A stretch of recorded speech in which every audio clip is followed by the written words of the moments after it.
Bonjour à tous, donc avec l'année 1992 à la WWF. Je suis très content de faire cette vidéo puisque l'année 92 en question, là, la saison dont je vais parler ici, c'est peut-être ma saison préférée de toute l'histoire du catch US. Potentiellement, en tout cas c'est une des meilleures saisons je pense. Et c'est bizarrement une saison qui n'est pas très connue et qui est certainement quelque part un peu sous-estimée, dans le sens méconnu du terme.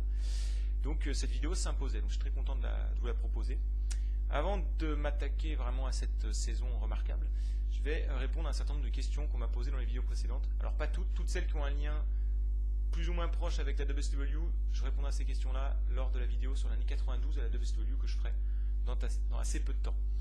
Donc allons-y avec une première question, et la première question c'est une question de Radamel Falcao concernant la WWE actuelle, donc je vais lire la question. Concernant cette nouvelle WWE, que penses-tu de leur nouvelle politique de recrutement? Personnellement, je ne suis pas dérangé par le fait de puiser dans les autres grandes fédérations, mais un souci se pose au niveau du nombre. J'ai l'impression que chaque semaine, on a un nouveau gros nom, à tel point que je suis certain que le quart, voire la moitié des signatures ne pourront pas montrer grand-chose à cause d'un roster trop bouché. Bon, après, il continue, je ne vais pas lire toute la question. Alors, il a posé la question avant de savoir, comme moi, qu'il y allait avoir un brand split entre Raw et SmackDown à nouveau, qui vient s'ajouter au brand split entre NXT et le reste du roster d'ailleurs. Ça fait un brand split à 3 brands, comme à l'époque de Raw, SmackDown et ECW il y a quelques années, qui va certainement un petit peu désengorger le roster effectivement du roster principal. Ceci dit, je crois que l'impression que les signatures ne peuvent pas montrer grand chose à cause d'un roster trop bouché, c'est presque plus à cause de l'utilisation d'un roster très riche. C'est-à-dire qu'ils ont un roster très riche, mais ils se contentent de 3-4 storylines plutôt du niveau main event ou upper mid-card, alors qu'ils pourraient faire plein de storylines folles au mid-card en fait. C'est ça qui pose problème, et c'est ça aussi qui empêche la création de nouvelles stars. C'est que je trouve qu'ils négligent et ils manquent d'application dans le travail sur les lutteurs en mid-card, et il manque aussi de continuité, de suite dans les idées sur ça. Et ça fait que d'ailleurs les gens s'en foutent. Rappelez-vous du match entre Del Rio et John Cena, où Del Rio bat John Cena clean en 10 minutes, et tout le monde s'en fout quoi. Alors qu'il a battu John Cena clean en 10 minutes. Si Roman Reigns bat John Cena clean en 10 minutes en main event de SummerSlam, t'inquiète pas que les gens vont en parler. Mais en mid-card, en début de show, ouais, quoi. Ça montre à quel point il y a une espèce de différence de traitement entre si le match est de mid-card et si le match est de main event. Et c'est ça, en fait, ce que je veux dire, c'est que c'est pas le roster qui est bouché, c'est le main event. Donc en ayant 2 rosters comme ça séparés avec le brand split, certainement que ça va aider un peu à la situation, mais je crois que le fond du problème, il est un peu ailleurs. Et malheureusement, j'ai pas de signe là pour le coup qui annonce une embellie à ce niveau-là. Question suivante de Prince PDC. Sur la saison 91 à la WWF, il me dit, donc sans avoir revu l'intégrale de 91 à la WWF, je m'attendais à ce que tu cites le British Bulldog dans les retours marquants. Donc, petite précision, les retours marquants, pour moi, c'est pas seulement le prestige et la grandeur du mec qui fait son retour, c'est véritablement le segment ou le moment où le gars fait son retour. Et là, pour le cas du Bulldog, en fait, il est juste venu faire un match et il est reparti, quoi. Il s'est rien passé de plus. Donc voilà, s'il fait une attaque surprise, s'il fait une promo, voilà, bon bref, s'il y a une grosse pop, ça peut ressortir du lot, mais là c'était pas le cas, donc voilà pourquoi. La suite de la question m'intéresse particulièrement, c'est assez intéressant et ça me permet d'expliquer 2-3 trucs. Le cas du Bulldog m'amène d'ailleurs à une question. Comment considérer un ancien membre d'une équipe qui fait ses premiers pas en solo? S'agit-il d'un début ou d'un retour, et qu'en est-il s'il change de nom et de gimmick? Je dis ça parce qu'en 91, on a eu les débuts de Repo Man, l'ex-Demolition Smash, d'équipe Demolition, et du Mountie, l'ex-Jacques Rougeau des Rougeau Brothers. Alors c'est une très bonne question, moi-même je la suis posée, pour avoir un petit peu, un minimum une règle ou un truc, un peu comme ça, cadré. Et en fait, bon, la logique que j'applique, c'est la logique qui me semble être naturelle face à du catch, c'est la même que face à un film, on regarde ça plutôt in kayfabe d'abord. C'est que si on n'est pas censé savoir que c'est le même gars qui incarne 2 personnages, eh ben on traite les 2 personnages vraiment complètement isolément l'un de l'autre, j'ai envie de dire. Donc Repo Man, on n'est pas censé savoir que c'est l'ex-Demolition Smash. Il a un autre costume, une autre coupe de cheveux, il a plus son maquillage, il a une moustache, il a un bandeau, il se déplace différemment, il a un autre moveset, il prend même une autre voix dans les promos. Donc ils ont tout fait pour pas qu'on sache que c'était l'ex-Smash de Demolition. Donc c'est comme s'il repartait à zéro, c'est un nouveau personnage, voilà. Après, il y a des cas litigieux comme le Mountie, où voilà, on le reconnaît, on sait que c'est Jacques Rougeau, mais bon, est-ce qu'on doit le prendre en compte? Bon. Donc là, il faut trancher, c'est parfois un peu arbitraire, mais je considérerais que c'est un retour. Comme pour le cas du Bulldog, où tout le monde sait que c'est l'ex-champion par équipe, qui faisait équipe avec Dynamite Kid, etc., etc. Et là, c'est un retour. Voilà. Pour des cas plus récents, Bray Wyatt, c'est un début, malgré qu'il y ait eu Husky Harris avant, Ryback, même chose, malgré qu'il y ait eu Steve Sheffield, etc. Vous comprenez? C'est bon, ça peut être discutable, hein, mais moi je trouve que ça me paraît plus logique comme ça. Alors, question suivante, toujours de Prince PDC. En comparant tes top 20 de 90-91, je constate que celui de 91 est encore moins bon que celui de 90. Peut-on seulement l'expliquer par la baisse de la division par équipe? Alors, effectivement, le top 20 des meilleurs matchs de 91 est un peu moins bon que celui de 90. Après, la différence, elle n'est pas énorme, donc on peut aussi attribuer ça à une simple fluctuation des choses comme ça. Voilà, bref. Effectivement, la baisse de la division par équipe a dû contribuer. Je crois qu'aussi le fait qu'on ait Macho Man sur le carreau à cause d'une storyline, Perfect blessé, DiBiase dans une storyline pas évidente avec Virgil, où c'est quand même chaud d'avoir des bons matchs, etc., fait que peut-être on a eu un peu moins de bons matchs. Mais globalement, j'ai préféré la saison 91, pour tout dire, grâce à la qualité des storylines et des segments. Donc voilà. Donc je passe les questions sur Ron Simmons. Je passe la question aussi qui a rapport avec le Wargames et le Royal Rumble, j'en parlerai plus tard. J'avais aussi mis l'idée que vous puissiez me suggérer des idées de vidéos. Alors lui-même en suggère, pourquoi pas faire un top 10 d'un catcheur. À l'origine, j'avais pensé à Barry Windham, Scott Hall ou les Steiners, mais au final, je me rends compte que lorsque tu auras dressé les bilans de chaque année des années 90 à la WWF et la WCW, les top 10 de ces lutteurs seront déjà en grande partie constitués. Par conséquent, j'ai pensé au top 10 de Tito Santana, nanana. Je ne lis pas la fin de la question. En fait, la logique que toi tu sembles privilégier, c'est exactement celle que moi je veux éviter. Parce que je pense que si je fais le top 10 d'un gars que je connais pas bien, parce que j'ai pas couvert les saisons où il a lutté, je vais faire un espèce de top 10 mal fait, où j'aurai peut-être envie de le retoucher plus tard, enfin bon. Donc je préfère faire un bilan justement basé sur toutes les saisons que j'ai vues, où je reviens uniquement sur le parcours du lutteur en question, et voilà.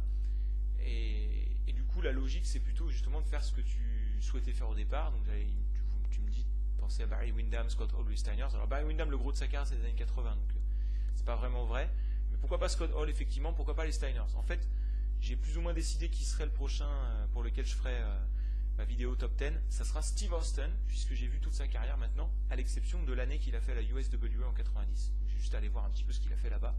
Et voilà, je pourrais faire aussi bien son top 10 et parler un peu de ce lutteur qui est quand même important. Et en plus, tout le monde a une opinion sur lui. Certains le surestiment, d'autres le sous-estiment. Ça, c'est intéressant. Mais je pourrais aussi parler de ses meilleurs matchs chaque année de sa carrière, le fameux Steve Austin of the Year. J'avais fait le Jumbo de Solitaire of the Year. Donc, voilà, je vous ferai ça dans pas trop longtemps, je pense. Question suivante, Kazushi Sakuraba sur WrestleMania dernier. C'est dommage que tu détailles pas plus sur le Jericho AJ Styles de WrestleMania. C'est l'un des matchs que je déteste le plus dans cette carte. Jericho est trop lent pour faire ce genre de match. Alors, je suis assez d'accord pour dire que Jericho est effectivement lent et que c'est d'autant plus flagrant lorsqu'il fait du chain wrestling et des matchs avec beaucoup de moves et de contres et d'esquives et de trucs comme ça. Maintenant, moi, la lenteur en soi, ça me gêne pas. Tant que ça expose pas les ficelles du catch et qu'on voit pas trop la collaboration et que ça donne pas l'impression qu'ils sont en train de faire un peu une sorte de chorégraphie, de trucs et de danse où ça ressemble plus vraiment à un combat où les mecs essayent de dominer l'autre. Et j'ai trouvé qu'on était plutôt dans ce cas de figure-là, c'est-à-dire un cas de figure où voilà, ça n'a pas explosé non plus les ficelles, c'était pas too much non plus. C'est vrai que c'était lent, mais moi la lenteur en soi me gêne pas. Ça me gêne que si ça expose autre chose. Et j'ai pas trouvé que c'était le cas là. Donc je suis assez d'accord avec toi, je peux largement comprendre qu'on puisse pas adhérer sur ce match pour cette raison-là. Je te donne complètement raison sur le fait que Jericho est effectivement très lent, surtout sur ce genre de match, ça se voit particulièrement. Mais ça m'a pas gêné, donc voilà. Bon, après c'est pas un super match, donc je reviens pas sur ce que j'ai dit sur la vidéo sur WrestleMania. Voilà, question suivante encore sur WrestleMania de Team Pinball. Triple H se foire toujours à WrestleMania. C'est même honteux que la WWE refasse la même erreur que WrestleMania 25. Et le pire, c'est que pour ce WrestleMania, c'était censé être un no DQ. Alors c'est vrai que j'ai été un peu sévère sur le... Enfin, apparemment, je suis pas le seul à dire que le match entre Triple H et Roman Reigns c'était vraiment pas bon et très décevant. Alors, jusqu'à dire que c'est honteux, à voir. Par contre, j'irais même plus loin que Team Pinball. Moi, je dis que c'est pas seulement qu'il se foire toujours à WrestleMania Triple H, c'est qu'il se foire toujours, plus ou moins, dans les one-on-one sans stipulation en pay-per-view. Les gros matchs, en tout cas. J'ai réfléchi un peu et je me rends compte que j'ai aucun match en one-on-one de Triple H sans stipulation que j'aurais à aller à 4, c'est sûr. Peut-être que j'ai un 3-3 qui traîne auquel je pense plus maintenant. Peut-être la finale du King of the Ring 97 ou voilà. Mais globalement, voilà, il y a du 3,5, mais ça va pas plus haut. Et Mais voilà, en main event de WrestleMania, on est en droit d'attendre plus. Donc c'est ça l'erreur, réellement. C'est d'avoir mis Triple H dans un match sans stipulation. Et là, tu me signales que, et je suis d'accord avec toi, le pire, c'est que c'était censé être un ODQ. Alors après, je comprends la décision de la WWE. Il y a déjà un Hell in a Cell, un ODQ avec Brock Lesnar et Dean Ambrose, un three-way, un ladder match, etc. À un moment donné, si tu fais encore un ODQ en main event, c'est plus WrestleMania, c'est Extreme Rules, quoi. Donc je peux comprendre. Après, est-ce qu'ils auraient pas mieux fait d'enlever le ODQ au Ambrose Lesnar, dont ils ne sont pas vraiment servis à l'arrivée, à part un move sur les chaises, là, voilà, et le laisser à Triple H, qui à mon avis aurait largement pu faire une grosse perf une fois de plus dans ce genre de stipulation. Je rappelle qu'il a quand même eu des street fights mémorables contre Shawn Michaels ou Mick Foley. Donc voilà. Et je veux finir avec 2 questions de Team VK Flynn. Alors la première, c'est encore sur cette discussion qu'on a depuis un moment sur le système de frustration, on va dire le fait de ne pas griller les fans en ne mettant pas trop de gros matchs dans les shows hebdo. Donc, suite à tout ce que j'ai dit auparavant, il continue en disant que personnellement, avec ce système de frustration, ça ne me donne pas envie de regarder du catch régulièrement, mais seulement de regarder les très bons matchs. Ce que je fais actuellement malgré tout. Donc est-ce une bonne chose pour se couper est-ce une bonne chose de se couper d'une part des fans de cette façon? Excusez-moi, j'ai un peu de mal à lire. Alors moi en fait c'est exactement ce que je fais aussi, hein, malgré tout. Donc on se rend compte qu'on est tous les deux pareils. On regarde seulement les grands matchs. Alors je crois que c'est lié au fait que y a tellement de temps d'antenne aujourd'hui qu'à un moment donné c'est too much aussi. Donc je crois que c'est un équilibre aussi, hein. La trop grande frustration, ça provoque ce que tu es en train de dire. C'est-à-dire qu'on n'aura pas envie de suivre vraiment tout. Mais je crois que si on a un bon équilibre où on donne l'impression aux fans que faut tout regarder parce que sait-on jamais, il peut se passer un truc énorme, mais pas en mettant des trucs énormes trop souvent et des rivalités qui durent 2 mois ou dont on se fout, où on les a oubliés, enfin bref. Voilà, je pense qu'il y a un équilibre à trouver. Après, moi je préfère que l'équilibre soit un peu trop de frustration que pas du tout. Parce que pas du tout, on est dans l'attitude era et il se passe tellement de trucs qu'à la fin tu t'en fous. Et s'en foutre, quand il se passe des trucs, c'est beaucoup plus négatif que de s'en foutre parce qu'il se passe rien et qu'on attend qu'il se passe quelque chose. Si vous voyez le délire. Voilà, un peu le truc. Je pense que ça fait office de conclusion. Et dernière question de Team VK Flynn à nouveau. J'aimerais avoir ton avis sur les derniers events de la New Japan Pro Wrestling, au moins les matchs principaux. Alors je suis désolé, je ne vais pas pouvoir le faire, tout simplement parce que je n'ai pas regardé beaucoup de shows de la New Japan et d'ailleurs beaucoup de shows du catch japonais depuis le début de l'année. Depuis février, j'ai quasiment rien regardé, donc voilà, je ne vais pas pouvoir le faire tout simplement. Quand je me remettrai à jour, j'ai tendance à faire comme ça. Moi, je laisse passer quelques mois, puis après je reviens en arrière, je me fais les matchs qui ont été plébiscités, et puis tous les gros match-up. Quand je me mettrai à jour, je le ferai.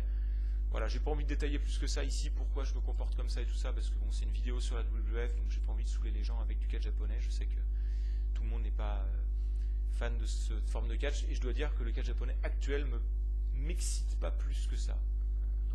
Donc voilà. Donc je vais pouvoir attaquer maintenant l'année 92 véritablement à la WWF, alors que le soleil s'est levé et que ça change complètement le contraste de ma vidéo. Voilà, donc allons-y avec maintenant qu'est-ce qui s'est passé en 92, parce que je pars du principe que vous n'êtes pas forcément au fait de vraiment qu'est-ce qui s'est passé d'important en 92, et il s'est passé plein de trucs vraiment d'importants, et puis je vais pouvoir expliquer aussi un petit peu en parallèle pourquoi l'année 92 est une de mes saisons préférées. Donc allons-y, je vais marquer une petite pause juste pour reprendre mon souffle. Alors, pour résumer l'année, je vais partir de la question pourquoi est-ce que c'est ma saison préférée ou une de mes saisons préférées en fait. Et il y a 3 raisons principales, ça va me permettre de traiter un peu de tout ce que j'ai à dire en préambule sur cette année, et puis après je ferai mes awards perso comme d'habitude. Alors les 3 raisons principales sont celles-ci. La première, c'est qu'il y a eu plein de changements qui ont été opérés au niveau de la qualité du produit par la WWF. La deuxième raison, c'est que c'est une année qui est complètement unique et à part de tout ce qui a été fait avant. C'est plus la Hogan Era. Et c'est très différent aussi de la New Generation, où c'est une année qui est spéciale et qui est du coup attachante pour cette raison-là. Et puis la troisième raison, je vais commencer par ça, c'est que c'est une année où il s'est passé plein de choses qui étaient importantes à l'époque, mais qui ne sont pas devenues anecdotiques avec le temps. Au contraire, c'est resté comme extrêmement important. Et du coup, on a l'impression comme ça que c'est une saison où il s'est passé des choses vraiment historiques et décisives dans plusieurs carrières majeures de l'histoire de la lutte US dans son ensemble. Donc on va commencer par là. Alors d'abord, le premier truc que vous devez retenir quand vous pensez 92, c'est que c'est l'année où Hogan s'en va pour de bon. Il part après WrestleMania 8.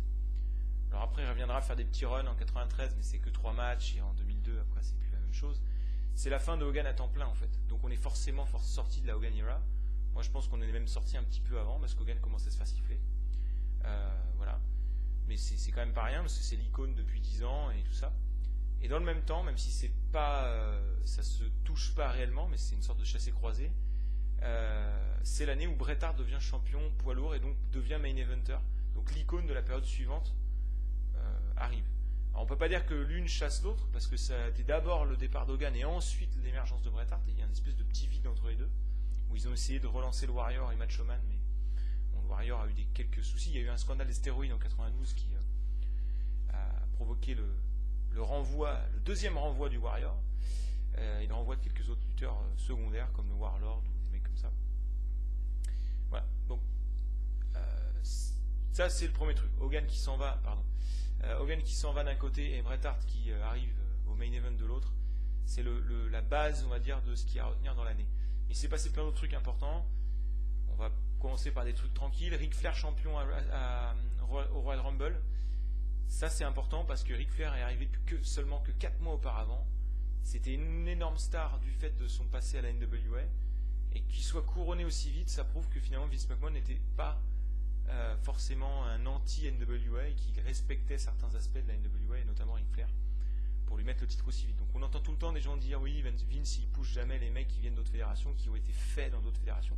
Ben, on a quelques exemples comme celui-ci qui prouvent que c'est faux et que c'est pas aussi systématique que ça. Voilà, donc ça c'est un truc quand même important. Ric Flair est champion pas seulement NWA mais maintenant est champion aussi à WWF. Ça va augmenter aussi son prestige lorsqu'il retournera à la WCW plus tard.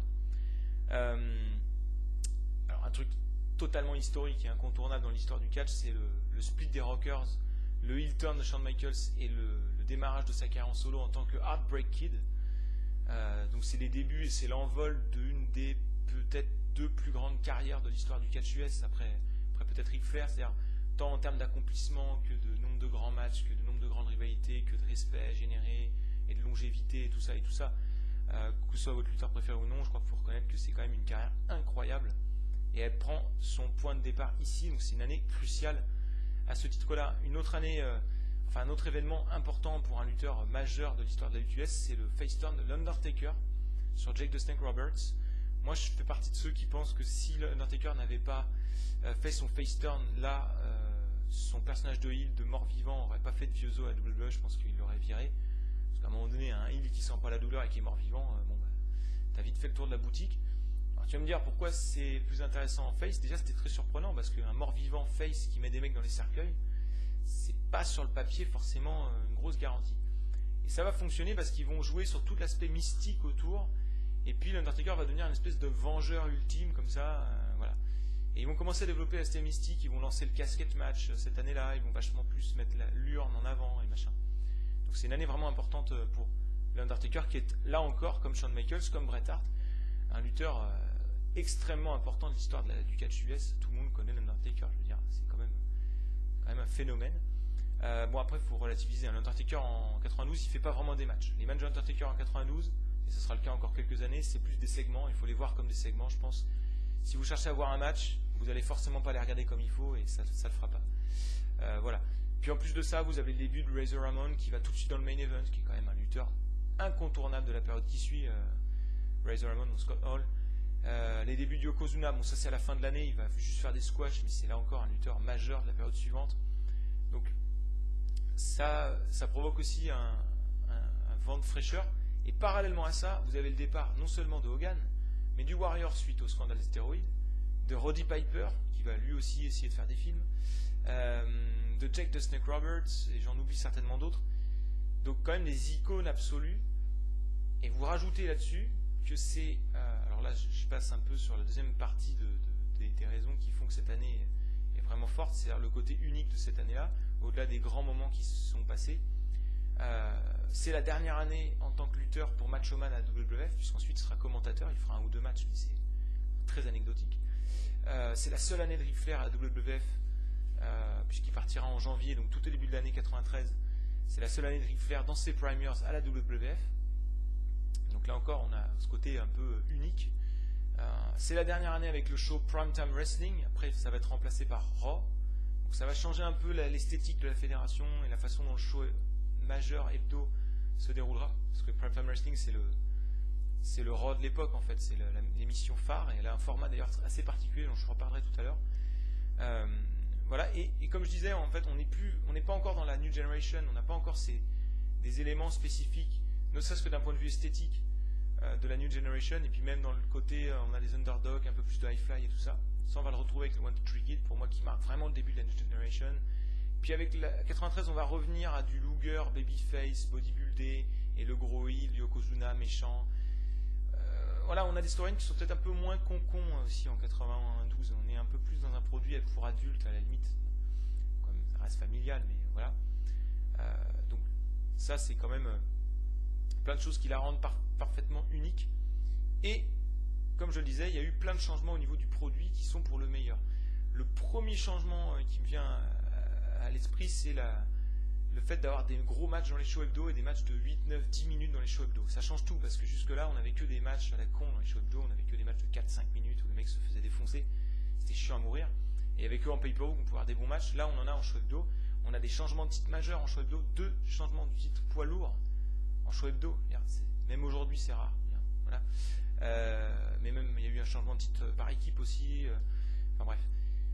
Même deux changements de titre par équipe aussi. Donc bref, il y a eu beaucoup de choses dans les shows hebdo, contrairement aux années précédentes. Et beaucoup de bons matchs dans les shows hebdo. Et en plus de ça, on a la volonté de faire des bons matchs dans le sens in-ring du terme dans les pay-per-view. Et c'est ce qui va amener Bret Hart dans le main event dès SummerSlam. Et d'ailleurs, ça c'est un truc historique aussi dont j'ai pas parlé. Jusqu'à SummerSlam 92, tous les main events de la WWF incluaient soit Hogan, soit le Warrior. Je considère que le main event de WrestleMania 4, c'est le André Hogan.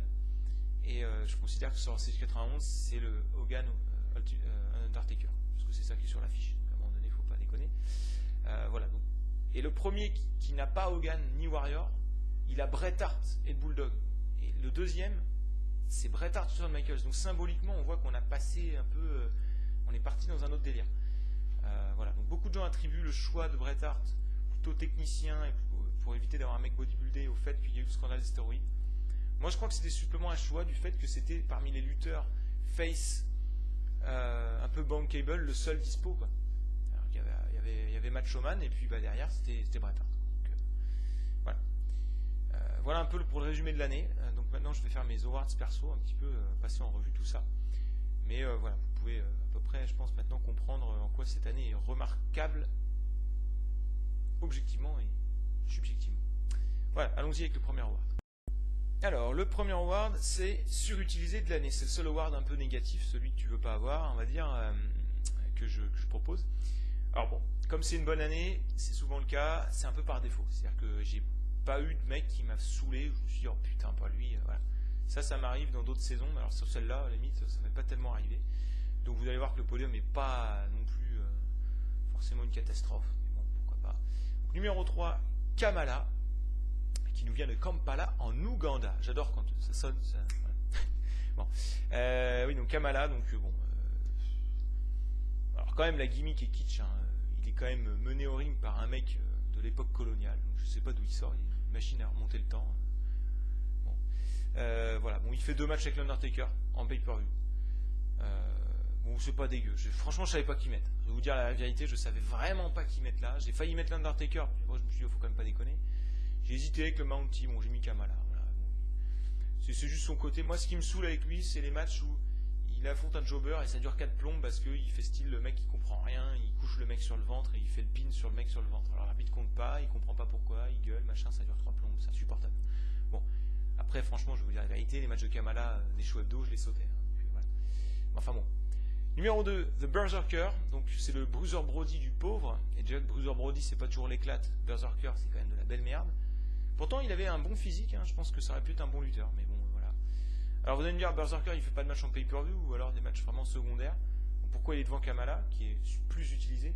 Berserker, détrompez-vous, on le voit un peu plus dans les shows hebdo, donc voilà. Et à mon avis il est un peu moins bon que Kamala, limite, je sais pas, on est en train de une distinction entre de la daube et de la daube, donc c'est pas très intéressant. Et numéro 1, alors là par contre c'est un peu plus net quand même, j'ai pas trop hésité, les Bushwhackers, donc l'équipe des Néo-Zélandais je crois. Alors apparemment ils étaient bons quand ils s'appelaient les Kiwis et les Shepherders. Je les ai pas connus sous cette gimmick là, moi je les ai connus que chez les Bushwhackers.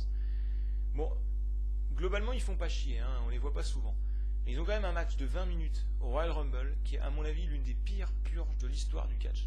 Ce match par équipe avec les Beverly Brothers, putain, c'est une sacrée daube. Et bon, et on les voit quand même de temps en temps, ils sont bien pourris, hein, avec leur façon de marcher, enfin bon, je vais pas vous les imiter. Donc voilà, donc ça fait un podium un peu de wrestle crap, mais finalement aucun de ces lutteurs n'est vraiment gênant dans l'année, donc c'est le lot d'une bonne année. Voilà, quand on a un podium de wrestle crap avec des lutteurs qu'on voit pas beaucoup sur le surutilisé, ça veut dire que c'est une bonne année. Allez, award suivant. Sous-utilisé de l'année, donc le contraire, les lutteurs qu'on aurait voulu voir plus ou dans des plus gros matchs. Donc numéro 3, un habitué du podium, Tito Santana, mon chouchou, malgré qu'il porte une gimmick de matador. Ouais, c'est pas mon chouchou, mais c'est un mec que j'estime quasiment aussi bon qu'un Ricky Steamboat, mais malheureusement avec les grands matchs en moins. Mais je pense que au niveau du talent in-ring, il était dans cette gamme-là. C'était un très très bon lutteur. Et il a rien fait cette année-là, il a servi de jobber pour les stars, on va dire ça comme ça. C'est-à-dire qu'il battait les jobbers qui n'avaient pas de nom, là, on ne connaît pas leur nom, les mecs qui viennent en slip noir. Par contre, il perdait contre tous les gars qui étaient un petit peu renommés. Et ce qui est étonnant avec Tito Santana, c'est qu'il était capable d'avoir des bons matchs de 5-6 minutes avec des mecs complètement obscurs. Il a un bon match avec Damien Demento, ou avec le Berserker, c'est invraisemblable. Donc voilà. Numéro 2, Rick Martel. Ils ont décidément le même destin tous les deux. Ils étaient en équipe dans les années 80 et c'est deux lutteurs qui sont très sous-estimés. Donc l'un est face, l'autre est heel. Voilà, Rick Martel qui a servi de jobber pour Tatanka notamment, qui n'a pas fait grand-chose. Et lui, je dirais que ce qui est terrible, c'est plus une mauvaise utilisation parce qu'il a une rivalité avec Shawn Michaels. Alors déjà, une rivalité heel contre heel, ça sort de nulle part. Et ils ont eu un match à SummerSlam qui est tout pourri parce qu'ils n'avaient pas le droit de se frapper au visage. Donc déjà, c'est un peu la merde. C'est quand même le roi des mecs qui subit les gimmicks pourris, parce qu'il a eu un match avec un bandeau avec Jake the Snake à WrestleMania 7.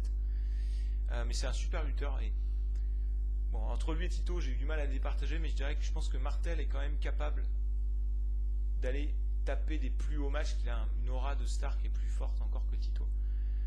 Voilà. Et puis numéro 1, Owen Hart. Il fait une année où il sert à rien. Il n'y a rien du tout. Il fait pas de match. Il est en équipe avec Coco Beware, déjà c'est mal barré. Ils servent de jobber pour les autres équipes. Alors déjà que la division par équipe n'est pas folichonne, c'est un peu la connerie. Et pourtant il est excellent, hein. J'en veux pour preuve le match qu'il fait au Rumble avec Jim Neidhart tout au début de l'année. Malheureusement cette équipe là n'a pas pu durer, je sais pas pourquoi. Et le match aussi au Survivor Series où il fait une très bonne performance individuelle dans le match contre les Head Shrinkers avec Coco Beware. Le seul fait positif pour lui dans cette année là, c'est qu'il va lui trouver son thème d'entrée, qui est un des meilleurs thèmes d'entrée à mon avis des années 90. Voilà. Alors ensuite, les débuts retours de l'année, les fameux débuts retours marquants dont je vous ai parlé tout à l'heure. Alors là, il y a du niveau. Et si vous voulez les voir, je vous conseille de télécharger l'épisode des Superstars du 31 octobre 92, puisqu'il y en a deux de ces trois qui sont dans ce show-là. Alors le numéro 3, qui fait partie du show du 31 octobre, c'est les débuts de Yokozuna. Alors, j'ai dit tout à l'heure que j'ai pas mis les débuts de Bulldog, qui vient et qui bute un lutteur et qui s'en va. C'est exactement ce que fait Yokozuna, sauf que, je l'ai un peu, je crois, dit tout à l'heure, Yokozuna est super kiffant sur les squash. Moi j'adore voir Yokozuna squasher un mec. Et en fait ce qui est génial là, c'est que le public le connaît pas. Donc déjà il arrive, il est en robe de chambre, il enlève son truc, et déjà il y a du public qui réagit, genre putain nom de Dieu c'est quoi ce mec? Parce qu'il est quand même un peu un physique de bourrin. Et quand il commence à faire des splashs et des écrasements et tout, tu entends le public au fur et à mesure qui fait oh et tout.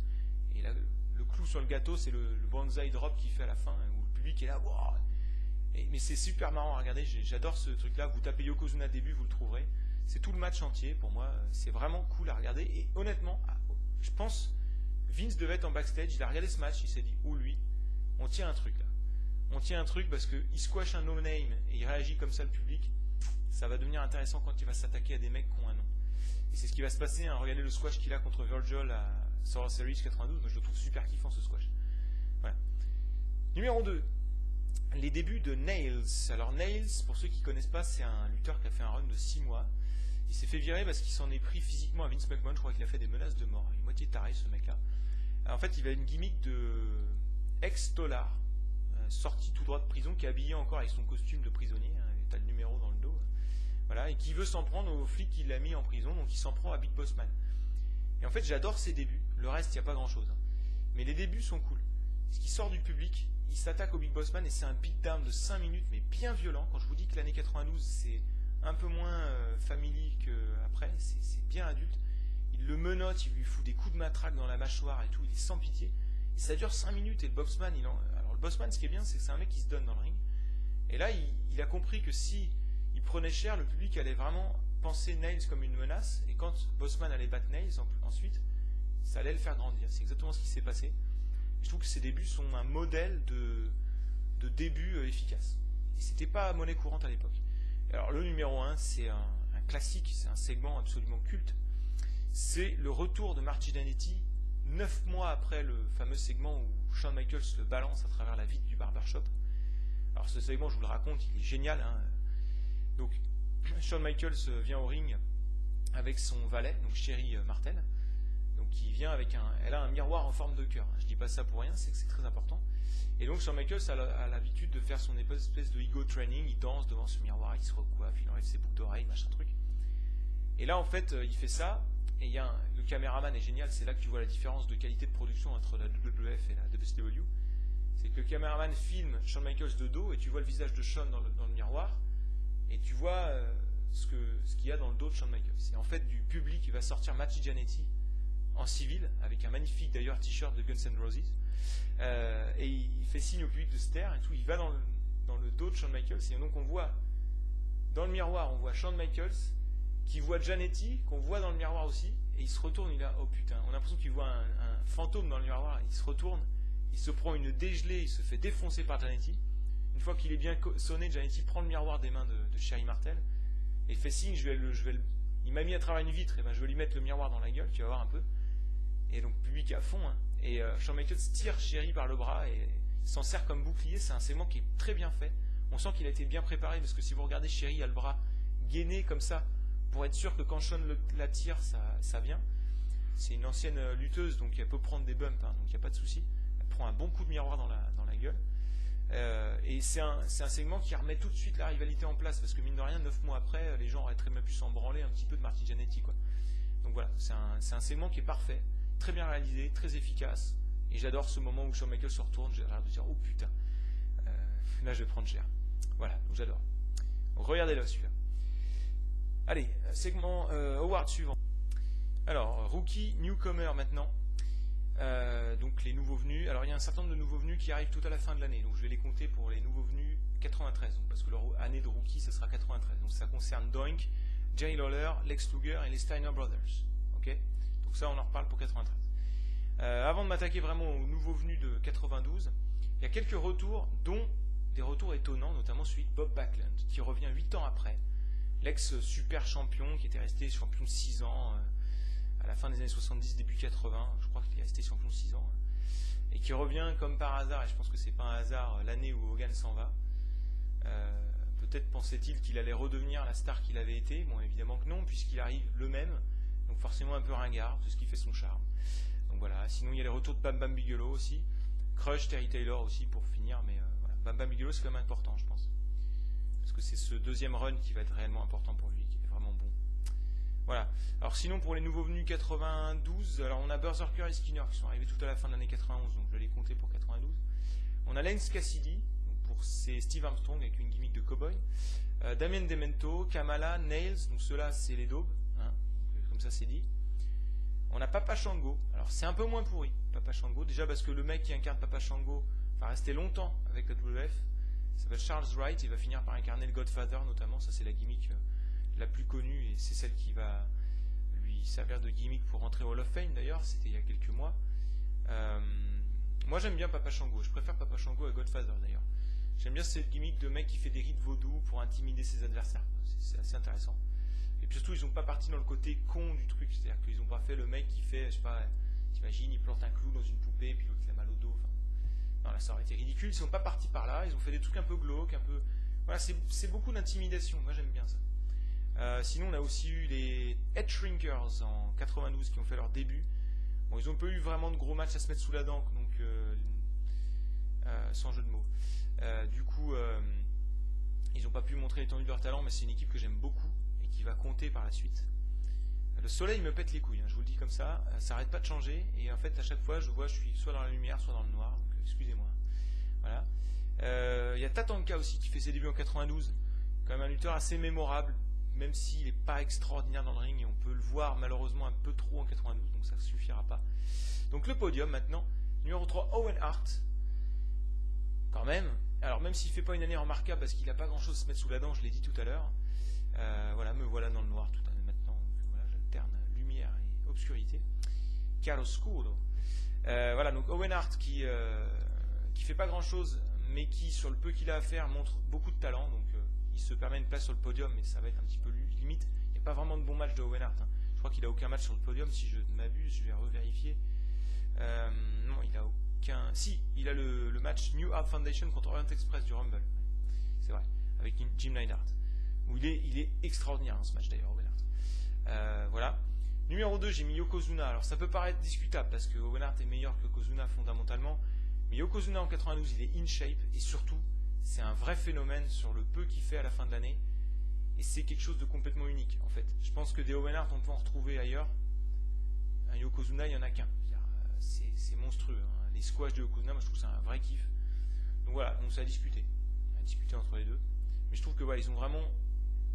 Il faut savoir que Yokozuna c'est même pas un japonais, hein. C'est un Samoan qui luttait au Japon sous le nom de Great Kokina, qui était sympathique, mais voilà, ils ont vraiment bien ils ont trouvé une bonne gimmick, ils ont fait quelque chose de super bien avec lui pour que ça fonctionne.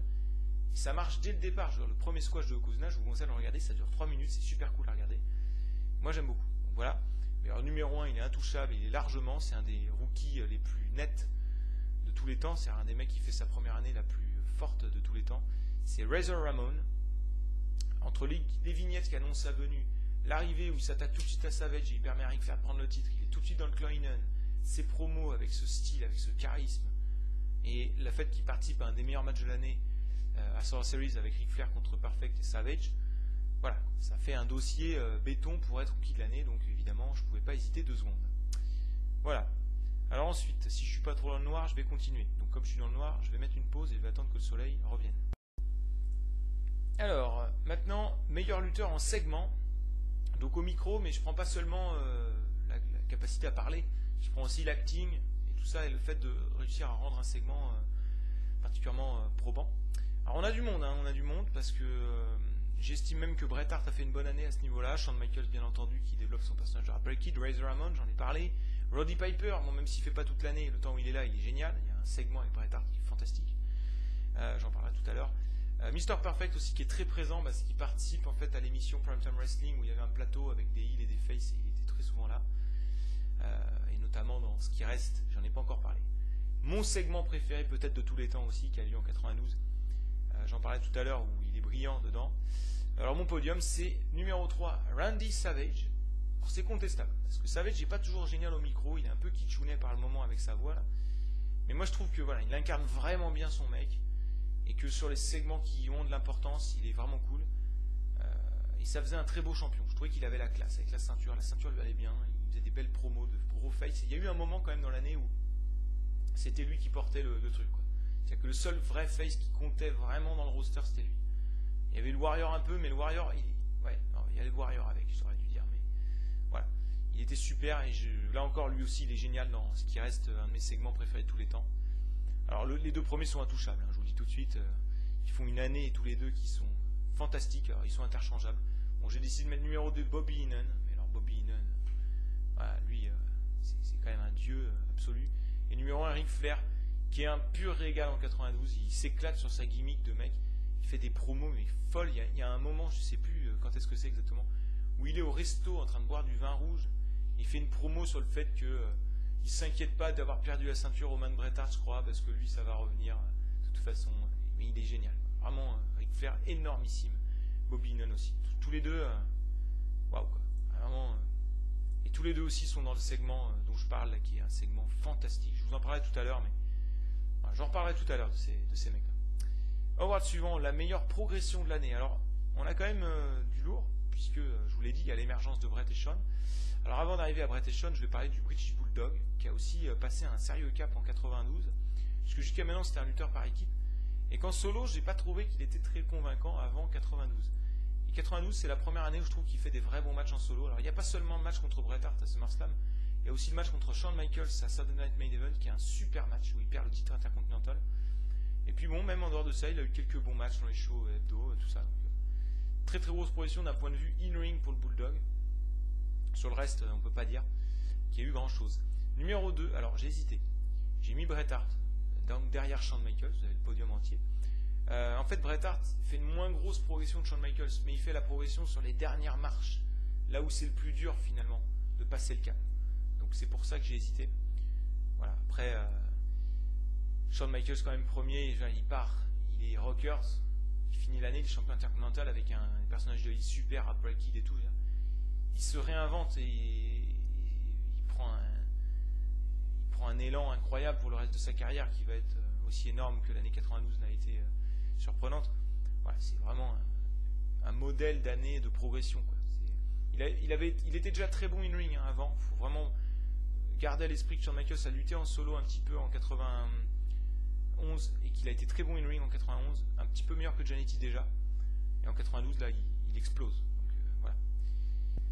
Alors maintenant, le Special Award. Donc voilà, l'award où je peux mettre en valeur un truc que j'ai pas eu l'occasion de mettre en valeur autrement dans les autres awards.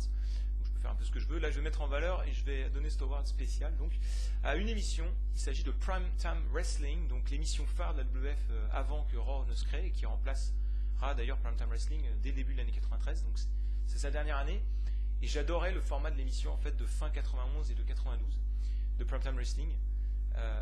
C'est en fait un format, c'est une vraie émission télé avant tout. C'est-à-dire que vous avez un plateau avec Vince McMahon autour d'une table avec deux faces. En général, c'est soit Slick, soit Billy Jim, soit Jim Duggan, donc deux parmi ces trois-là, et deux heels, Bobby Heenan systématiquement et Mr. Perfect, quasiment toute l'année. Bon, après, il va faire un face turn, donc il ne sera plus là.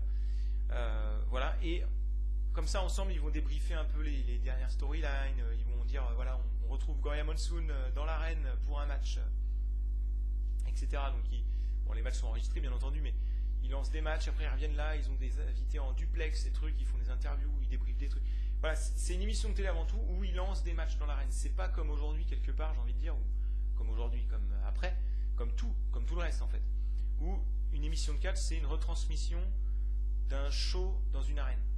Là, c'est vraiment une émission de télé à part entière. Et je trouve que ça, c'était vraiment cool. Alors la WF en a fait quelques-unes des tentatives comme ça, mais celle-ci, je trouve que c'est la plus réussie parce qu'on reste quand même sur l'aspect catch.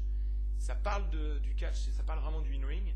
Ça rebondit sur ce qu'on vient de voir dans le ring, mais voilà, ça alterne et j'ai trouvé ce format vraiment cool. J'aimerais vraiment beaucoup qu'une fédération refasse un peu ça.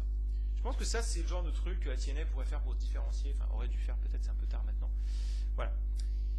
Alors, award suivant maintenant, les pay-per-view ou shows de l'année. Alors bon, c'est 3 pay-per-view que je vais mettre sur mon podium. J'ai hésité entre les 4 pay-per-view. Ce sont 4 très bons pay-per-view d'ailleurs en 92.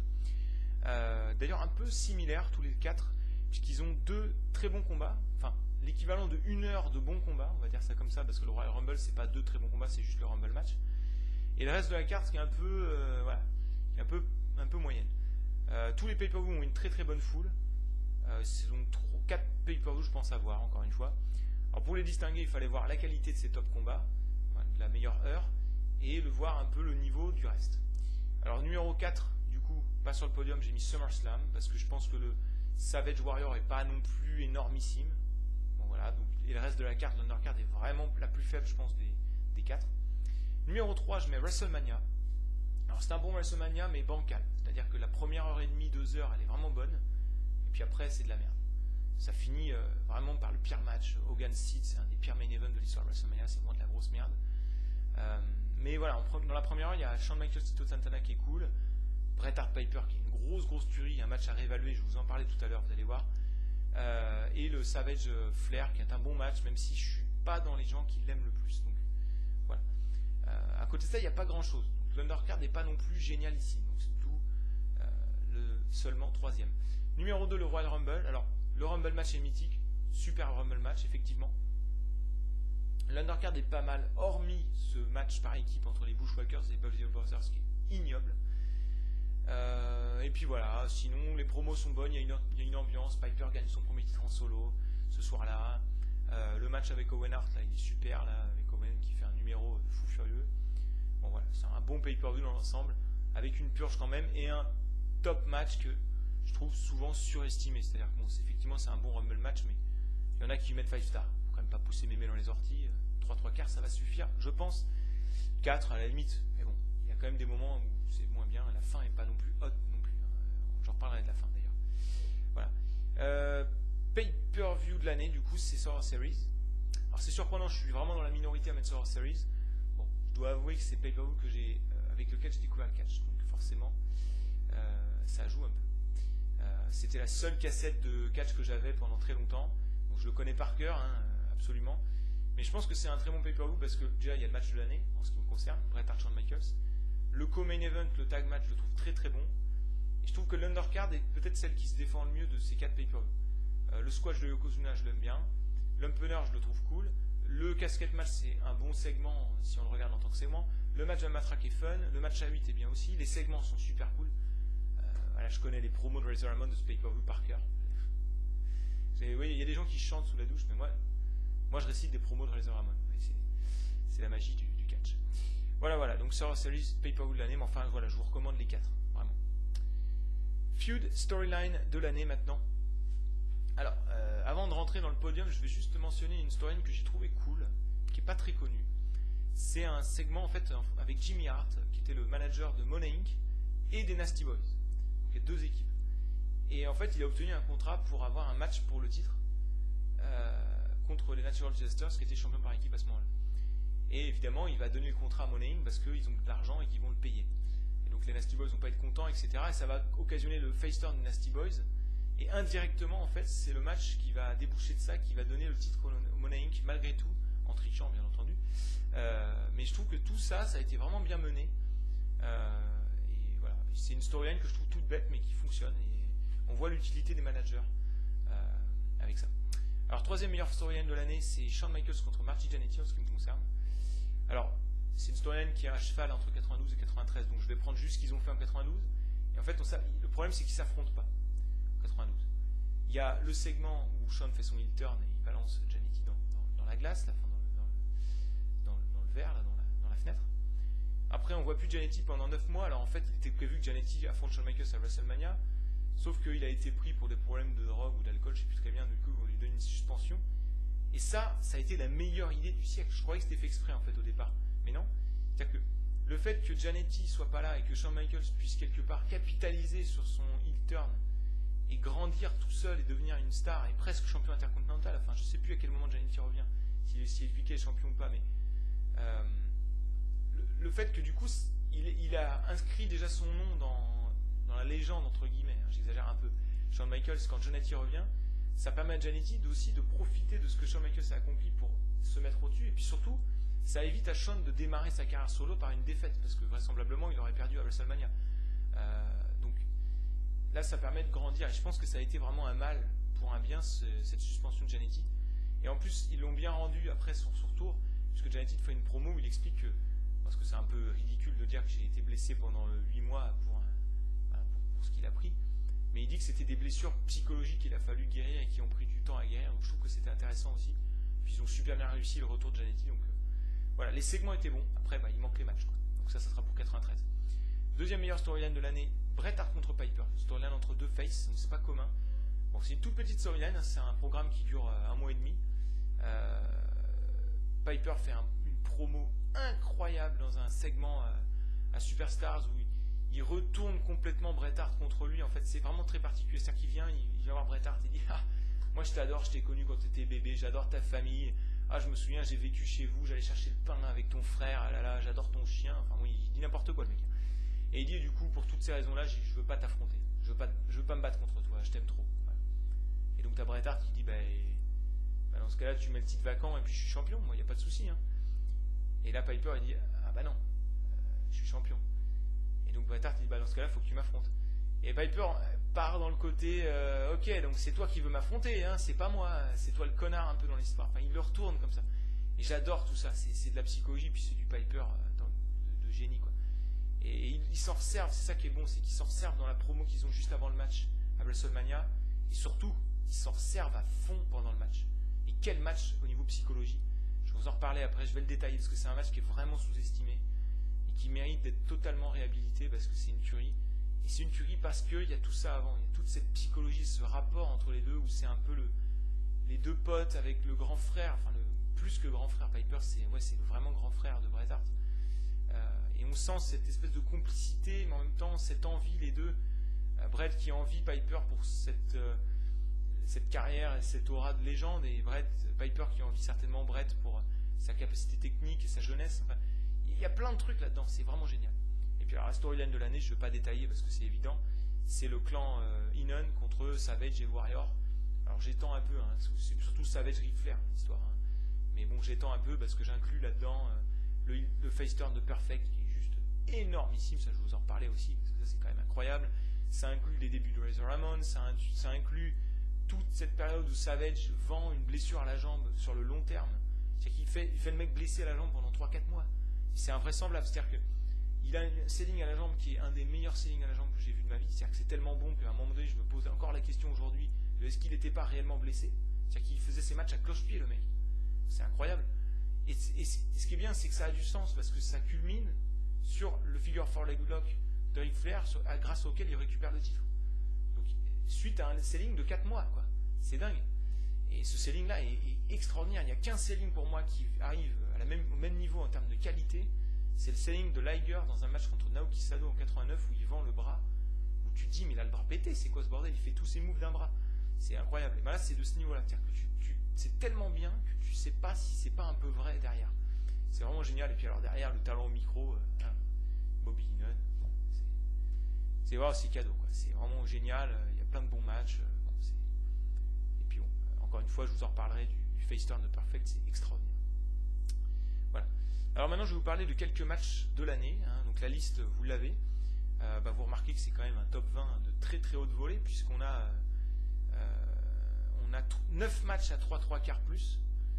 Donc des matchs à voir absolument. Il faut savoir que je ne donne pas mes notes. Moi, 3 quarts, pour moi, c'est une grosse note, hein, pour si vous ne me connaissez pas. Et on a 3 matchs à 3,5 plus. Le podium est monstrueux. Voilà, donc allons-y. Alors, je vais vous détailler quelques matchs qui méritent d'être réhabilités. Je vous en ai parlé un petit peu déjà de Piper contre Bret Hart, qui est un match incroyable. Je ne comprends pas comment aussi peu de gens mentionnent ce match dans leur match préféré de tous les temps. Alors, je lui mets pas 5 stars pour autant parce qu'il est un peu court et que je trouve que le public joue pas bien son rôle parce qu'il avait un vrai rôle à jouer. Mais alors, putain, au niveau psychologie, c'est une tuerie. En fait, je pense que c'est le match avec le moins de wasted motion de l'histoire du catch, potentiellement. C'est-à-dire que tout ce qu'ils font quasiment, il n'y a peut-être pas un move dans le match qui n'a pas un intérêt ou qui ne sert pas à l'avancée du storytelling et de la psychologie du match. Donc je vais vous le détailler un petit peu pour que vous ayez quelques clés si vous voulez le revoir, parce que vraiment, c'est une boucherie. Alors au début, vous avez des arm drags. D'ailleurs, le arm drag de Bret Hart sur Piper, il le défonce. Il exécute Piper. Moi, j'adore ces moves. Tu as l'impression que le mec, il se fait balader. J'adore. Donc, les arm drag au début, c'est un peu pour montrer le côté accroché et les mecs qui sont au taquet. Ça sert pas à grand-chose. C'est surtout à partir du moment où Piper tente de prendre le dessus par la technique. Il se fait éjecter à l'extérieur par Bret. Il revient, il s'énerve. Il vient coller à sa tête. Bret Hart le pousse. Piper crash. On sent la tension monter. Après, Piper essaie de reprendre le dessus techniquement. Évidemment, il se fait dominer. Et finalement, déjà un truc énorme. Bret met Piper au sol avec un hammerlock. Et la public pop. Genre, extraordinaire, t'as mis Piper au sol, quoi. C'est génial, ça. C'est des publics extraordinaires. Ils comprennent le match, quoi. Je veux dire, c'est ça qui est bon. C'est que, en fait, en le regardant au premier degré, on comprend mieux les choses. C'est qu'à trop regarder l'aspect performance, je pense qu'on perd du vue des choses aussi simples qui sont pourtant si bonnes. Voilà, bon, je continue. Bon, je ne vais pas détailler tout le match, mais un peu plus tard, vous avez Bret Hart qui fait semblant d'être blessé. Donc Piper vient, il s'inquiète, et là, boum, il le prend dans un small package et il fait 2-3 quarts. Et Piper se dégage au dernier moment. Il est énervé, quoi. Il est putain de merde. Et il lui met une baffe. Donc on sent qu'il est vraiment énervé. Il a hit qui monte. Donc après, il y a un échange de headlock. Et il y a le spot à l'extérieur. Donc juste, voilà, 1 minute après qu'on ait vu Piper hyper énervé qui a mis une baffe à Bret Hart. Et donc Piper remonte dans le ring. Et là, il se met sur les cordes. Il s'assoit sur les cordes pour montrer, vas-y, je t'invite à remonter dans le ring, Bret Hart. Vas-y, t'es Alexandre, vas-y, rentre dans le ring. Et donc là, tu te dis, ouais, il va lui faire une crasse, pas possible. Il est énervé, Bret Hart se fout de sa gueule, il lui play possum, etc. Donc à un moment donné, il va y avoir un truc. Et non, il fait rien. Donc tu vois Bret Hart qui est là, ok, t'es vraiment un mec bien, quoi. Enfin, on se dit, ouais, c'est vraiment un gentil, quoi. Il est énervé, mais il reste un gentleman. Et puis du coup, il voit Bret Hart, il dit tiens, ses lacets sont défaits, ou on ne sait pas trop ce qu'il lui dit. Et Bret Hart se penche pour remettre ses lacets, ou on ne sait pas quoi, et là Piper lui met une patate du droit, une bonne frappe du droit, un bon coup de poing bien vicieux, point fermé. À Bret Hart en plus qui se fait un blade job, donc il se fait avoir comme un bleu, en fait il s'est fait complètement dominer psychologiquement par Piper parce que il a baissé sa garde, parce que Piper lui a fait croire que c'était un gentil, mais en fait il se retenait pour attendre l'ouverture. C'est génial, ça c'est de la psychologie, mais tu te dis mais c'est extraordinaire de voir des trucs comme ça dans un match, et ça correspond à tout ce qu'ils ont mis en place avant le match, c'est incroyable. Voilà, j'ai jamais revu un spot comme ça, quoi, sincèrement. Voilà, alors après ça continue. Bon, l'aspect dramatique il continue parce que Bret Hart est en sang, il tente des comebacks, il se fait prendre, machin truc. Et finalement, il revient avec un flying forearm bien stiff qui envoie Piper à l'extérieur du ring, ça lui permet de récupérer. Il y a le comeback de Bret où il lui fait tous ses moves, le leg sweep et tout ça, mais il exécute Piper, là, tu vois. J'adore parce que Piper c'est un petit gabarit et il se fait balader, quoi. Il se fait balader par Bret Hart. Ce que j'aime, c'est qu'il y a le côté accroché aussi. C'est qu'à un moment donné, Bret Hart tente le sharpshooter, Piper se démène et tout. Et du coup, Bret Hart change de. J'aime bien ces moments-là où il y a action, l'autre a une réaction, et là, donc, il change de stratégie. Il décide d'aller sur la deuxième corde, penser sur son elbow drop, et il fait un bump parce que Piper le contre, il fait un bump super. Après, il y a le bump de l'arbitre, l'arbitre est KO, du coup, Piper se dit allez, je vais chercher la cloche, je vais en finir. Je vais lui foutre un coup de cloche dans la gueule, ça va être vite bouclé. Non, mais voilà, on sent que c'est le mec, allez, c'est bon, hein, ça commence à me saouler cette affaire. Hop, il va chercher la cloche. Il va au milieu du ring, il y a Bret Hart qui est en sang au milieu comme ça, et là c'est là que tu vois que le blade job a un intérêt. D'ailleurs, le blade job, il n'avait pas le droit de le faire, Bret Hart. Et donc il a fait croire qu'il avait vraiment saigné suite au coup de poing de Piper qui était trop stiff. Et les gens ont cru. Il le raconte dans son livre. Enfin, les gens en backstage. Donc il n'a pas eu d'amende pour ce blade job. Donc il est au milieu du ring en sang. Donc là forcément ça a un intérêt parce que l'image est vraiment forte. Et t'as Piper qui avec la cloche, il va lui mettre un coup de cloche. Et il regarde le public. Et on sent qu'il hésite, et le public fait un peu de réaction. Mais c'est là que le public il n'est pas assez genre ouh non et tout, parce que je pense qu'il aime trop Piper en fait, tout simplement. Et donc il se ravise finalement avec une hésitation qui est vraiment cool à regarder, c'est un WrestleMania moment pour moi. Et donc il fait un slipper, et là Bret Hart le prend sur le contre du slipper hold, le fameux 2 appuis dans le coin. C'est une passe qui est difficile à faire. Et voilà, c'est hyper bien exécuté, 1, 2, 3, merci. Piper qui hallucine, et qui se dit putain, et puis qui se serre la main, il y a un moment d'émotion. Je trouve que c'est un match qui est parfait, quoi. Enfin, je ne suis même pas 5 star, mais c'est pas la question de savoir si c'est parfait ou non qui fait 5 star, c'est le fait que est-ce qu'ils ont réussi à pousser ton ressenti, ton kiff devant le match loin. Si c'était juste le fait d'avoir fait un match parfait, mais je lui mets 5 star à ce match. C'est vraiment un match extraordinaire auquel il aurait fallu un meilleur public et plus de temps. Mais voilà.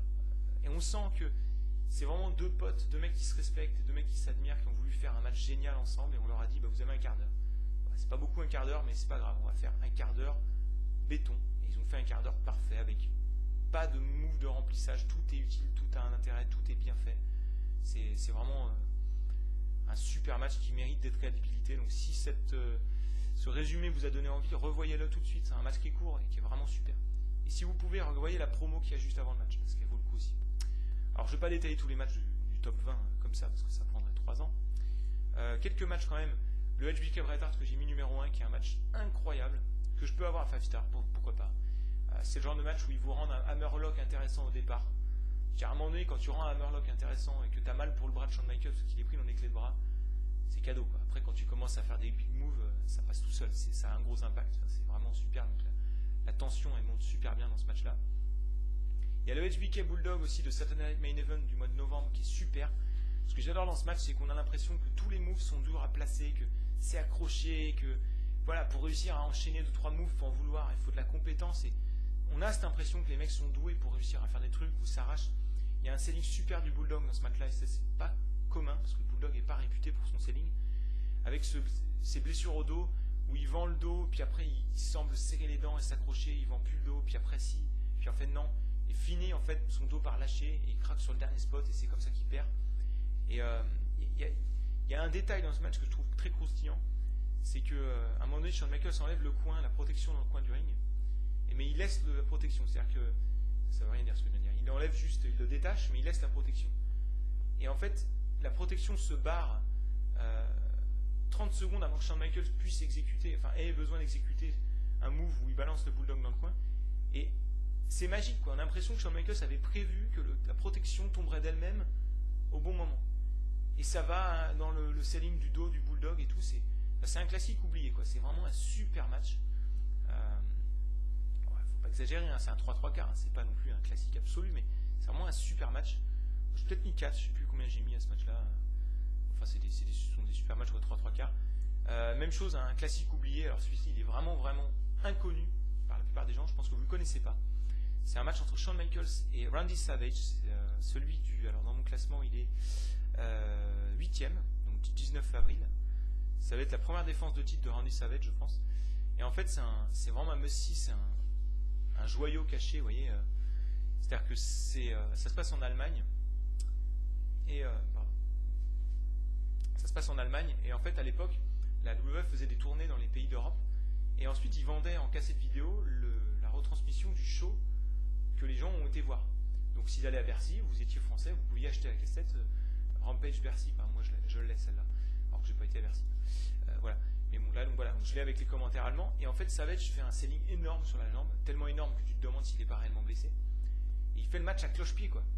Et ce qui est génial, c'est qu'il fait le match à cloche-pied. Shawn Michaels essaie de lui attaquer la jambe.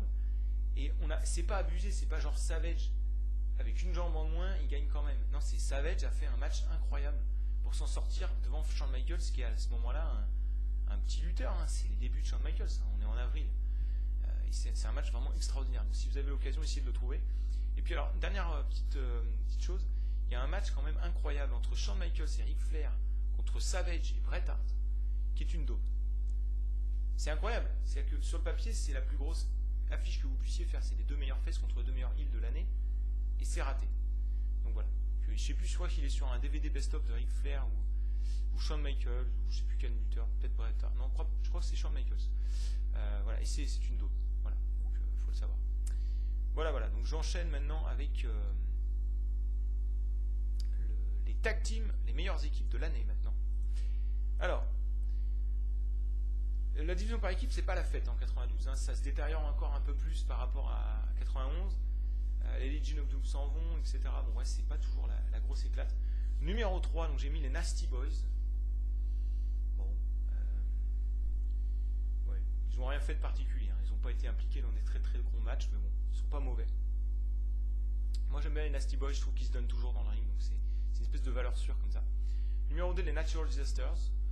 Donc deux super heavyweight. Et numéro 1, j'ai mis Money Inc., donc Ted DiBiase et IRS,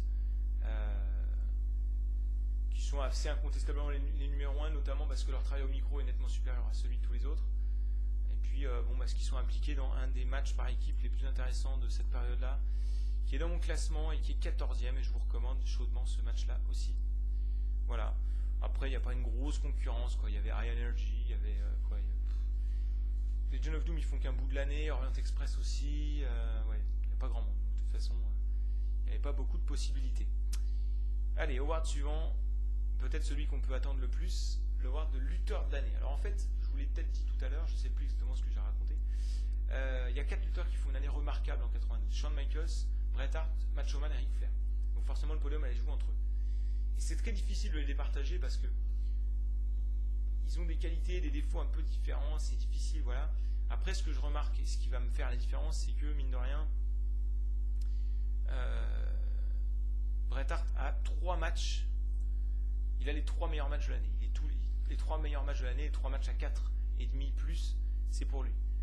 Donc, ajouter à ça qu'il a été bon à peu près dans tout, qu'il a beaucoup de matchs dans le top 20 et tout, c'était assez, pour moi, évident de le mettre numéro 1. Donc, Bret Hart, lutteur de l'année, pour la 2e fois consécutive, mais sauf que cette fois-ci, c'est pas par défaut, c'est vraiment un vrai accomplissement. Alors vous allez me dire, oui, mais au micro, il est moins bon que Savage et Flair, etc. Certes, mais enfin bon, à un moment donné, quand tu fais les 3 matchs de l'année et que c'est 3 matchs à 4,5 plus, et il n'est pas mauvais au micro, hein, loin de là, hein, il fait quelques bonnes promos. Après, effectivement, à ce moment-là de sa carrière, il est moins bon que Savage et Flair au micro. Numéro 2, j'ai hésité, du coup, après, entre les 3 autres, c'est serré. Shawn Michaels, c'est celui qui a le plus de matchs dans le top 20, mais c'est celui qui a le moins de matchs à 3/3 plus des 3. Après, voilà, bon, c'est difficile à dire. J'ai décidé de mettre numéro 2 Savage parce que je trouve que c'est très bon micro et surtout avec son selling à la jambe, j'en ai parlé plein de fois, je le trouve fantastique. Et puis il a un peu tenu la baraque parce qu'il y a un moment où quand même au niveau des babyface il n'y avait pas grand monde Et il faut quand même dire le mérite qu'il a eu d'obtenir des bons matchs avec le Warrior notamment. C'est pas rien. Voilà, il était hyper over, je trouve que c'est une année fantastique, je pense que c'est sa meilleure année en carrière à Savage.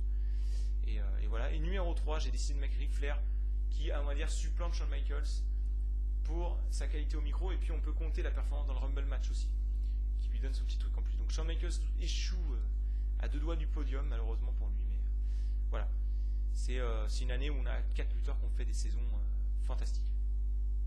Et puis enfin, moment de l'année, donc le dernier award, les moments de l'année où vous pouvez retrouver en cliquant sur le lien en dessous, vous irez sur mon blog où je les mettrai compilés, et là vous allez regarder ce truc là et vous allez vous dire, attends, les moments de l'année ça dure 45 minutes, c'est quoi ce bordel? En fait, il y a 3 moments de l'année sur la vidéo.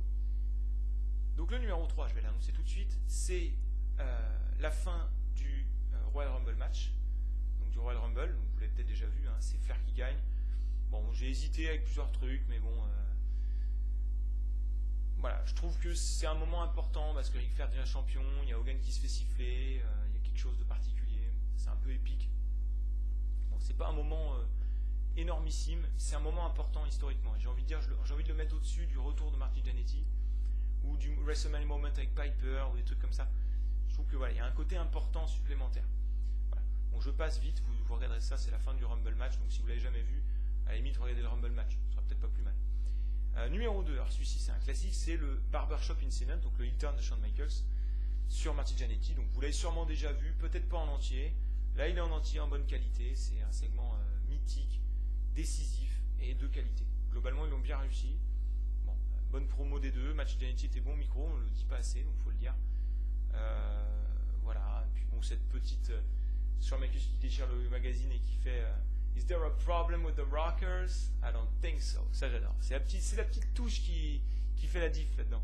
J'adore le moment aussi où Marty Jannetty lui dit je voulais faire le tag l'autre fois dans un match et t'étais en train de draguer une fille au premier rang et Shawn Michaels lui fait hey, j'y peux rien, les filles me kiffent. Donc j'adore ce moment-là aussi. Mais il y a voilà, souvent c'est des petites phrases, des petits trucs qui font le kiff d'un segment, et ce segment-là on en a quelques-uns. Voilà. Et puis alors le segment de l'année, et c'est pas seulement le segment de l'année, je vais vous dire, c'est peut-être mon segment préféré de l'année. Elle est bonne celle-là. C'est peut-être mon segment préféré de tous les temps. Je dis peut-être parce que j'aime pas être décisif sur des trucs comme ça, mais sincèrement j'ai envie de dire oui. C'est un segment qui dure 29 minutes, qui est éparpillé en fait dans un show qui s'appelle, enfin c'est le Primetime Wrestling de je ne sais plus quelle date, peu importe. Je vous l'ai compilé dans la meilleure qualité que j'ai pu trouver. En fait j'ai pris la meilleure qualité de son d'un côté avec la meilleure qualité de l'image de l'autre, j'ai tout synchronisé, je me suis fait chier. Donc vous allez regarder ce segment. C'est un 5-star en segment, c'est 5-star. C'est le face turn de Mr. Perfect. Et tout le monde connaît, enfin tout le monde, beaucoup de gens connaissent le début et la fin, mais c'est le milieu qui est génial. Ça dure 29 minutes. En fait, donc Primetime Wrestling, vous allez voir du coup ce que je disais avec le fait qu'il y a un plateau avec Vince McMahon et tout ça.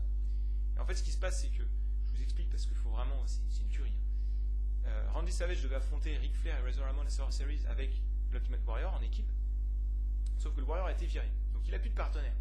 Donc il se pointe et il dit j'ai 24 heures, on m'a donné 24 heures pour trouver un nouveau partenaire. Et voilà, j'ai mon partenaire en tête, j'aimerais bien lui proposer, etc. Mais j'espère qu'il aura le cran d'accepter mon challenge et tout ça. Voilà, bon bref. Donc il fait monter la sauce, il dit bon, je sais pas s'il aura le cran, peut-être qu'il va se dégonfler, mais voilà, oui, des trucs comme ça. Et il dit bon, j'ai décidé de prendre comme partenaire Mr. Perfect. Alors, Mr. Perfect, c'est le manager de Ric Flair, c'est le mec qui l'a pourri depuis 6 mois, quoi. Il l'a défoncé, il l'a fait chier, il lui a fait perdre le titre. Enfin bon, c'est un truc de fou, hein. C'est invraisemblable. Alors Perfect il se marre et Bobby Nunn qui est à côté, il dit mais il est con ce mec, il choisit Perfect. Tu crois, tu vas être à 3 contre 1 là, si tu choisis Perfect et tout ça. Enfin bon, voilà. Et en fait, psychologiquement après, il dit des trucs, et puis tu vois Perfect qui commence à réfléchir, et ça monte comme ça, et ça dure longtemps. Et donc après, il lance un match, ils reviennent. Et puis Perfect il a le téléphone, et en fait au téléphone on apprendra plus tard que c'est Savage, il y a plein de détails. Alors ce que j'adore moi c'est quand il y a Flair et Razor Ramon qui sont en duplex. Alors eux ils sont géniaux. Razor Ramon me fait rire dans ce truc, mais il me fait rire, il dit que de la merde. Voilà, j'espère que vous comprenez bien l'anglais parce que là pour le coup c'est la plus-value. Alors là vous rentabilisez le fait des bons en anglais, là c'est tranquille, c'est une tuerie ce segment. Je l'ai regardé plein de fois. Je suis le seul à l'avoir compilé en entier, comme ça, de suite, avec la meilleure qualité, je vous le dis. c'est cadeau.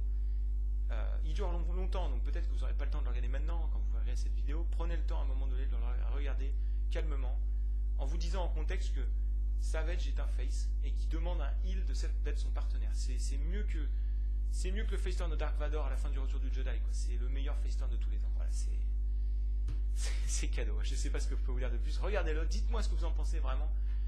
J'y tiens. Et puis je vous dis à la prochaine parce que je vais arrêter là. Avec donc probablement